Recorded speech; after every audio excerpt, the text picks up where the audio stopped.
قصة وفاء بطلها كلب تدعونا نحن بنو البشر للتأمل.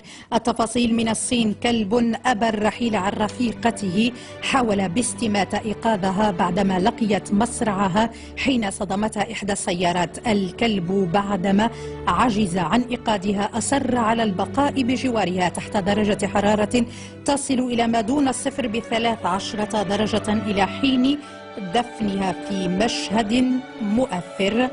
وفاء وإخلاص. إخلاص كلب ارتبط برفيقته.